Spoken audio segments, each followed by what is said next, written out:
दिकियानूस नाम का एक बादशाह हुआ बनी इसराइल के अंदर, बड़ा जालिम था। उसने गुमराही फैला दी और जो लोग माज़अल्लाह कुफ्र और शिरक नहीं करते थे उन्हें कत्ल करवा देता था। तो 7-8 नौजवान अपना ईमान बचा के भागे। ओ हो, अल्लाह अकबर। सारी दुनिया माल बचा के भागती, वो 7-8 नौजवान अपना ईमान बचा के भागे कि ये हमें कहीं कुफर की तरफ न लौटा दे। तो जाके एक गार के अंदर चले गए, तो एक कुत्ता भी उनके साथ हो गया। उन्हें कुत्ते को बड़े रोड़े मारे कि ये अगर भौंकेगा, आवाज निकालेगा तो हम पकड़े जाएंगे, हमने तो छुपना है। पर उसको ना वलियों से प्यार हो गया था। उसने कहा भगाओ जितना मर्जी मुझे, फितरत मेरी है कि मैं भौंकता हूं, पर जब अल्लाह के वली हूं तो फिर मैं अदब करता हूं। ये कुरानी वाकया है। अच्छा, ये ऐन वो वाकया है कुरान मजीद का कि जो बहुत सारी चीजों पर वैसे ही नास है और बहुत सारी जुबानें वैसे ही गुंग हो जाती। तो वो 6-7 लोग थे, वो चले गए गार के अंदर, जाकर उन्होंने पनाह ले ली। बादशाह को पता चल गया कि गार के अंदर है। अच्छा, अल्लाह की कुदरत, जैसे दाखिल हुए इन्हें नींद आ गई, ये सो गए। और कुरान मजीद कहता है, कुरान मजीद के ये लफ्ज हैं कि कुत्ता गार के मुंह पर बाजू फैला के बैठ गया, वह अपने मालिकों की खिदमत कर रहा है। अब मियाँ साहब की एक बात कर लें दरमियान में। मियाँ साहब फरमाते हैं, जिन्हां तना विच इश्क न रचिया, कुत्ते होना थी चंगे, और चलो मालिक देकर राखी कर दे, साबर भूखे नंगे। ये देखो ना कि इतना तो उनके अंदर भी कमाल है।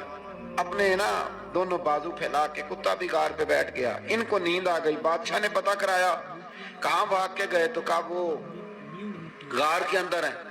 बादशाह कहने लगा कि इनकी सजा ये है कि एक दीवार चुन दो गार के मुंह में, गार कोई बंद कर दो। जिस बंदे की ड्यूटी लगाई ना गार चुनने की, बंदा बड़ा नेक था, इसको दीवार बनाने का जिम्मा दिया। उसने ना दीवार भी बनाई और एक तख्ती पे ना सबके नाम लिखे, और वो तख्ती एक संदूक में रख के वहां बंद कर दी। और उसी तरह की एक तख्ती, उसके नीचे लिखा कि एक तख्ती इनके नामों की ना मैं माले खजाना में भी बंद कर रहा हूं। अल्लाह तबारक व तआला की कुदरत के बाद मुफस्सिरीन ने लिखा है वो 100 साल तक सोए रहे, और बाद में लिखा है कि 300 साल तक सोए रहे। 300 साल के बाद इस तरह हुआ कि हुकूमतें बदल गईं। बैदरूस नाम का एक बादशाह आ गया, वो बड़ा नेक दिल था। उसने हर तरफ हजरत ईसा अलैहिस्सलाम की शरीयत का फिर से नारा बुलंद किया। अब ना कुछ लोग ऐसे थे जो मुनकर हो गए थे कि मरने के बाद दोबारा कैसे उठेंगे। बादशाह एक दिन उजरे में गया, जाके दुआ मांगी, या अल्लाह कोई ऐसी बात दिखा जिससे लोगों का ईमान पक्का हो जाए। इस तरह के बादशाह हुआ करते थे। तो रब करीम ने कहा, मैंने तो पहले ये करार छुपा के रखा हुआ है, खोल देते हैं। उसने दुआ मांगी, और इधर क्या मामला हुआ, एक चरवाहा बकरियां चराने वाला वहां से गुजरा। उसने सोचा ये दीवार है, अगर इसका मुंह खोल लूं ना कभी तो मेरी बकरियां यहाँ थोड़ा सा धूप के अंदर सस्ता लिया करेंगी। उस चरवाहे ने क्या किया कि उसने वो दीवार गिराई ताकि मेरी बकरियां अंदर जाया करें। वो दीवार गिराई तो उसने अंदर 6-7 लोग सोए हुए देखे, और कुत्ता भी सोया हुआ देखा। अल्लाह तबारक व तआला अपनी कुदरत से, अपने फजल से उनकी करवटें भी बदलता रहा। अपनी कुदरत से एक तरफ इंसान पड़ा रहे ना तो आजाद गल जाते हैं, उनकी करवटें भी बदली जाती, मुनासिब रोशनी भी दी जाती, हरारत भी। उसने दीवार गिराई तो उनकी आंख खुल गई। एक दूसरे से कहने लगे, आज तो बड़ी गहरी नींद सोए हैं यार, आज तो लंबी नींद ही पूरी कर ली। चलो भूख बड़ी लगी है, एक दोस्त को भेजो। ये सारा वाकया कुरान मजीद में मौजूद है, मैं अपने लफ्जों में बयान कर रहा हूं। जाओ एक दोस्त को भेजो, बाजार से ना खाना ले आए। पैसे वही 300 साल पुरानी करेंसी। वो जब नान भाई की दुकान पे गया ना सामान लेने, उसको पैसे दिए तो नान भाई ने हाथ पकड़ लिया, कहने लगा, मियाँ तू किधर से आया, ये कौन से पैसे? उसने कहा, पैसे काहे के? मैं भी सोच रहा हूँ कि हालात बदले बदले हैं, सारे हजरत ईसा का कलमा पढ़ रहे हैं, माहौल और है। उसने कहा, तेरे हाथ कोई खजाना लग गया है।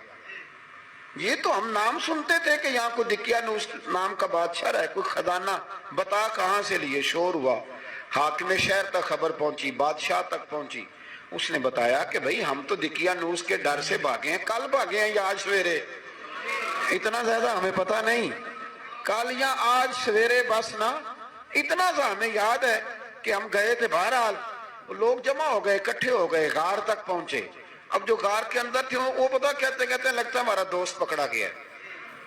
تو پکڑا گیا ہے تو اب بندے جمع ہو، وہ اندر ڈر رہے تھے، تسبیح کر رہے تھے، اللہ کو یاد کر رہے تھے. ادھر یہ پہنچ گیا جب ان لوگوں نے یہ جیتا جاگتا رب کے فضل کا نمونہ دیکھا، اور بادشاہ نے کہا کہ یہ کیا ہے. صندوق کھولا تو اس کے اندر وہ تختی لکھی تھی کہ یہ ان کے نام ہے، یہ دقیانوس سے ڈر کے بھاگے ہوئے ہیں، یہاں یہ سو رہے ہیں، اور اسی کی ایک تختی میں نے فلان جگہ بھی دفن کیا. وہ تختی بھی وہاں سے نکل آئی.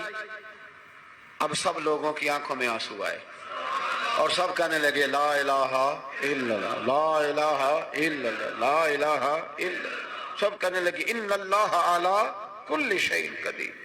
جب ان کی بات پوری ہو گئی، لوگوں کے ایمان پختہ ہو گئے، تو اصحاب کہف کہنے لگے کہ ہمیں اب اجازت ہے، ہم پھر دوبارہ غار میں جاتے ہیں. وہ غار میں گئے تو رب نے پھر انہیں موت عطا فرمائی، نیند عطا فرمائی، تحفہ دیا.